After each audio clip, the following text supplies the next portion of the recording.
Hey warriors, welcome back to the channel. You ever notice how the moment you cross 25, everyone suddenly thinks they have the right to dictate the direction of your life? The job you should keep, the relationships you should tolerate, the dreams you should surrender. They call it guidance, maturity, responsibility. Nice words that hide a darker truth. What they really want is for you to stay predictable, to obey the same social rules they obeyed, to make the same compromises they made, to become manageable in a world built on conformity. They don't fear your failure, they fear your independence. Because the second you stop following those rules, you stop being someone they can control. And that's what nobody told you about adulthood. The moment you cross 25, society stops caring about who you are and starts caring about how obedient you remain. They expect you to shrink your desires, lower your ambition, sacrifice your identity. They expect you to betray the parts of yourself that still want more. And every time you comply, you lose another layer of your own authority. That compliance is the wound you've carried without even noticing. But it is also the wound we're about to break open. Because here's the truth you were never meant to discover. Your life becomes your own only after you learn which social rules to destroy. Not bend, not negotiate, destroy. Every powerful person you admire, every leader, every creator, every individual who shaped their world instead of being shaped by it, did one thing early. They broke the rules that kept everyone else emotionally domesticated. And they were called rebellious, difficult, selfish, until the world realized their disobedience was their genius. Before we go further, do something that marks the moment you stop living on society's timeline and start living on yours. Hit subscribe, not for me, for the part of you that's about to rise. Now listen closely, because this is where the shift begins. There are rules you were trained to obey long before you were old enough to understand the cost. Rules rooted in guilt, fear, obligation. Rules designed to keep you apologizing for wanting more than mediocrity. And the first rule they chained you with is subtle, seductive, and suffocating. The idea that you must always put others first. They call it kindness, humility, maturity. But in reality, it's the perfect mechanism to make you responsible for everyone else's emotions while ignoring your own. This is the rule they never wanted you to question, because the moment you do, you stop being the emotional laborer of your social circle. And when you stop carrying other people's emotional weight, they lose their leverage over you. And that is why they protected that rule so fiercely, because as long as you believe your worth comes from how much you give, they can drain you without consequence. But when you stop over-giving, when you stop rescuing, when you stop apologizing for existing, something terrifying happens to them. They lose the version of you they could manipulate. The world expects your sacrifice, not your self-respect. Breaking that expectation is the first fracture in the system that kept you obedient. The second rule they trained you to obey is the idea that you must always stay in your lane. Don't dream too big. Don't pivot careers. Don't challenge norms. Don't reinvent yourself after 25. Society loves when you limit yourself, because limited people are easier to categorize, easier to predict, and easier to control. But the truth is, the people who tell you to stay in your lane are always the ones who never had the courage to leave theirs. They fear your evolution because it exposes their stagnation.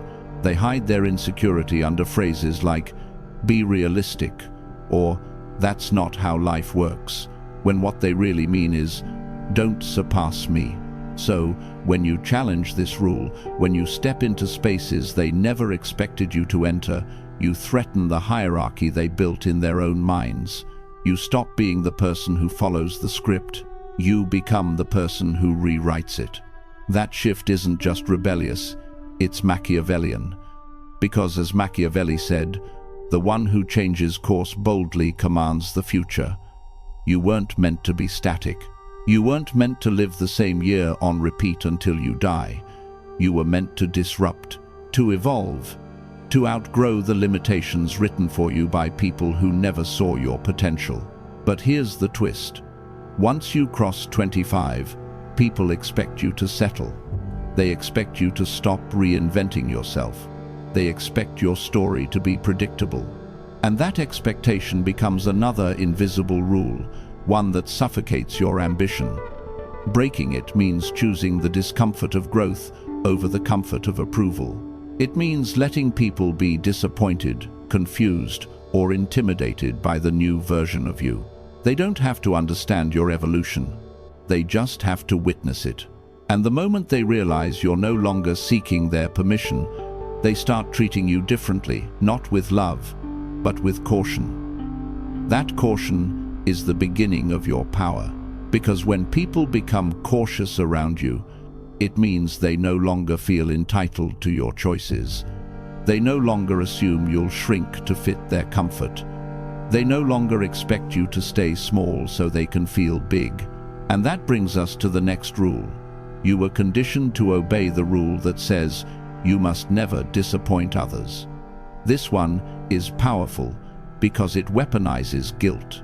It makes you believe that your decisions are only valid if they make everyone else feel safe. But the truth is, the moment you fear disappointing people more than you fear betraying yourself, you become a prisoner to their expectations. Breaking this rule is brutal at first. You'll feel selfish. You'll feel guilty. You'll feel like you're abandoning people who depended on your compliance. But that discomfort is your liberation in disguise. Because once you stop living to avoid disappointment, you start living to fulfill potential. And the people who truly care for you will adapt. The ones who don't were only loyal to the version of you that served them. Then comes the fourth rule, one of the most destructive illusions society embeds into your mind. The belief that stability should be valued above growth. You're told to choose the safe job, the predictable routine, the familiar social circle. That stability is sold to you as success, but in reality, it's sedation. It's a quiet surrender to mediocrity. People push stability on you because it makes you less threatening. They know a person who seeks growth becomes unpredictable, ambitious, and capable of surpassing every limitation placed upon them. But let me tell you something. Growth is never stable. Reinvention is never safe. Evolution is never comfortable. And anyone who insists that you should prioritize stability after 25 is really asking you to stop becoming more than they can handle. The moment you challenge this rule by taking risks, by expanding your skills, by entering arenas that intimidate you, you shatter the ceiling others placed above your head. The fear you feel isn't danger, it's transformation. And this next truth will sting. Most of the people advising you to be stable have lived the same year dozens of times without ever changing. They mistake repetition for maturity. You are not here to repeat. You are here to evolve, to grow, to disrupt. And speaking of disruption, there's another rule.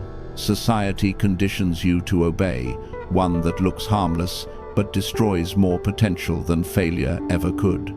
It's the rule that tells you to stay humble to the point of invisibility.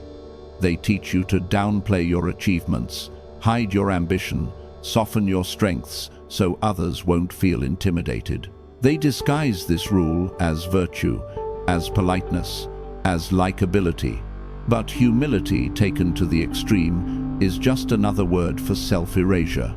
And society loves people who erase themselves because invisible people don't rise. Invisible people don't challenge anything. Invisible people stay silent, obedient, and grateful for crumbs. Breaking this rule means letting yourself be seen without apologizing for it.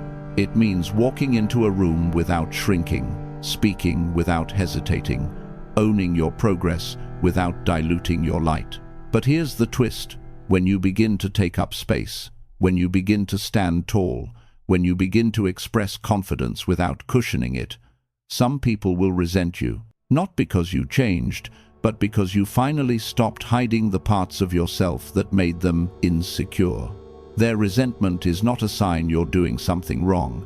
It's a sign you're doing something they never had the courage to do. As Machiavelli said, "Greatness always provokes envy in the mediocre. Let them envy you."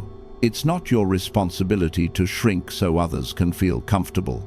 Now, let's expose the next rule, the rule that says you must maintain every relationship simply because it's familiar. Childhood friends, old co-workers, distant relatives, people cling to connections long after the bond has expired because society frames letting go as betrayal. But here's the truth. You are under no obligation to carry people who drain your energy, limit your growth, or sabotage your clarity. Familiarity is not loyalty. History is not alignment. Time spent is not a lifetime debt. When you cross 25, your relationships require intentionality, not nostalgia. Breaking this rule means choosing alignment over attachment. And when you start doing that, when you choose your future over your past, people will accuse you of changing. They'll say you've become distant, arrogant, unrecognizable. But what they're really saying is, you grew, and I didn't. The discomfort they feel isn't your fault. It's the echo of their own stagnation. This rule was meant to keep you in circles that limit you, because limited circles create predictable lives. You weren't meant to be predictable. You were meant to be formidable.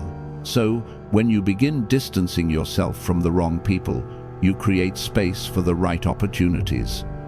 And that leads us to the next rule, one designed to quietly destroy your self-worth without you noticing. It's the rule that tells you your value comes from constant productivity, that if you're not always working, grinding, proving, you're falling behind.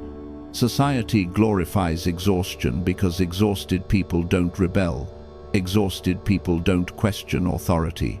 Exhausted people don't have the energy to build a life outside the one they were assigned. This rule is one of the most destructive because it convinces you that rest is laziness and boundaries are selfishness. But understand this clearly. A tired mind is compliant. A tired soul is controllable. And a tired identity is easy to shape into whatever society needs it to be. Breaking this rule means reclaiming your energy as something sacred. It means refusing to burn yourself alive to keep others warm. It means realizing that your worth has nothing to do with how much you produce and everything to do with what you protect within yourself. The confident don't chase burnout. They don't seek validation through self-sacrifice. They operate with clarity because they conserve their inner resources, not because they drain them. Once you stop worshipping productivity, you start worshipping purpose. And purpose is something nobody can give you, but everyone will try to take. Now, let's expose another rule. One far more subtle, but even more manipulative.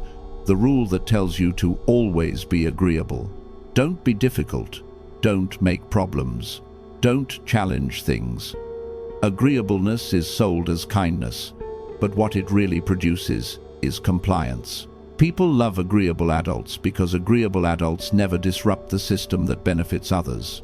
You were taught to fear conflict, avoid confrontation, and smooth tension. But the truth is, the inability to say no, to disagree, to challenge, is not politeness, it's imprisonment. Breaking this rule means accepting that not everyone will like you when you start standing up for yourself. It means letting people walk away if they can't handle a version of you that isn't easy to control. It means choosing truth over harmony, clarity over comfort, boundaries over peacekeeping. And once you embrace this, something incredible happens. The wrong people disappear, and the right people step forward. Respect replaces convenience. Authority replaces tolerance. You stop being the person who bends, and you start being the person who shapes environments. And here's where the shift becomes undeniable. When you stop living to be agreeable, People begin evaluating how they speak to you, how they act around you, how they treat you. You start commanding presence without performing. Your silence becomes heavier than your words. Your boundaries become louder than your explanations. This is the psychology of transformation, and you're only beginning to feel its weight. And once you feel that weight, once you notice the room shifting around you instead of you shifting for the room, you realize something profound. Most of the rules you were taught were never about morality or maturity. They were about control. And few rules embody this more than the one that tells you to never outgrow the expectations others have of you. This rule keeps you tied to identities you've already outgrown, roles you've already surpassed, and versions of yourself that no longer fit. People cling to who you were because it benefits them. It makes you predictable. It keeps you cast in the role they understand. But growth is threatening. Reinvention destabilizes the emotional power others hold over you. When you start breaking this rule, when you start becoming someone new, someone sharper, someone more disciplined, people get uncomfortable. They try to remind you of who you were. They try to guilt you back into old patterns. They try to shame you for evolving beyond their comfort zone. But understand this clearly.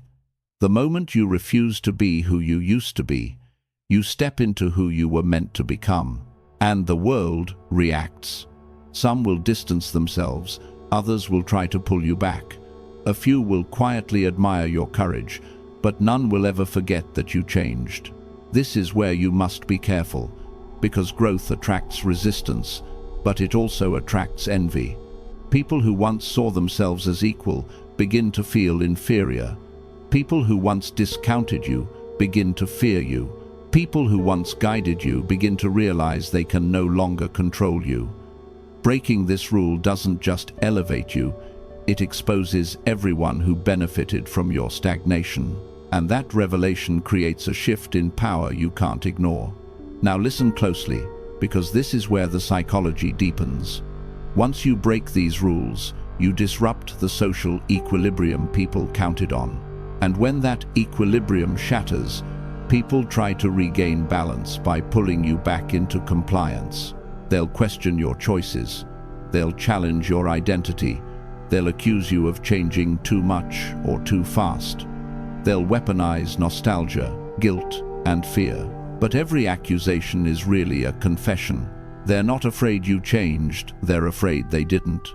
And right here, right in this uncomfortable pressure, is where the next rule reveals itself. A rule they hope you never notice. A rule designed to keep you emotionally dependent, socially obedient, and psychologically small. The rule that tells you to wait for permission before choosing the life you actually want.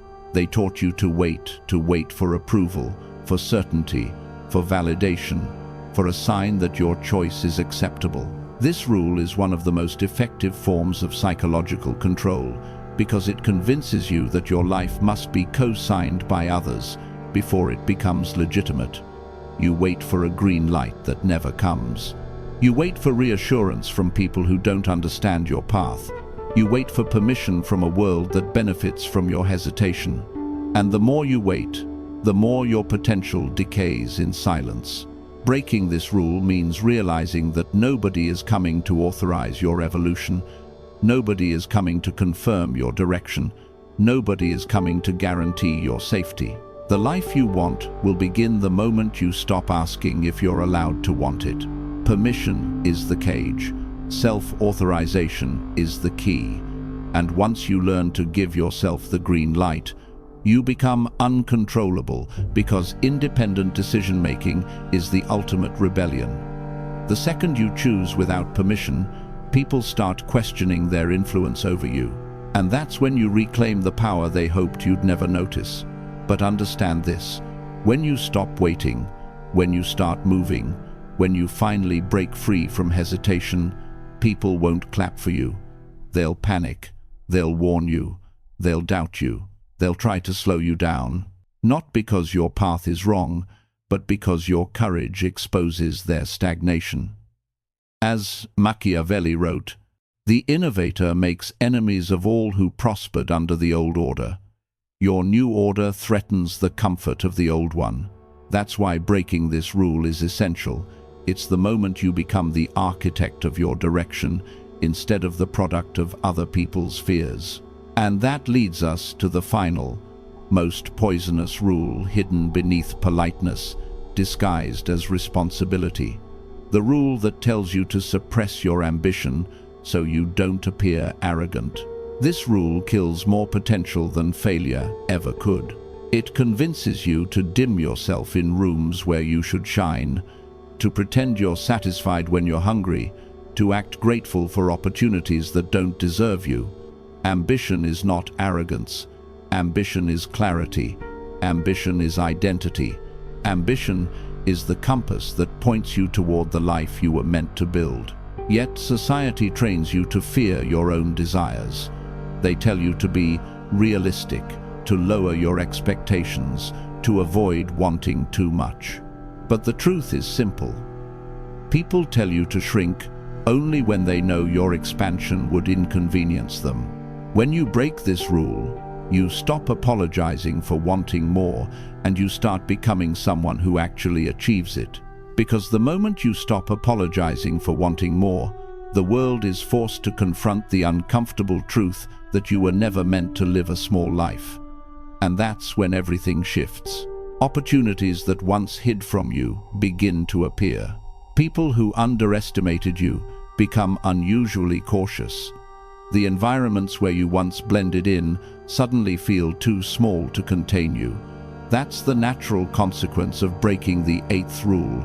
You awaken the version of yourself society hoped you'd never meet. The version that sees through manipulation, rejects guilt, ignores unnecessary expectations, and no longer fears being disliked for choosing a path others were too afraid to walk. But here's the part they never prepare you for. Once you rise above these rules, you don't just change your life. You disrupt the lives of everyone who expected you to stay beneath them. They feel it immediately. Your lack of apology, your lack of hesitation, your lack of compliance. It unsettles people. It removes the emotional leverage they once held.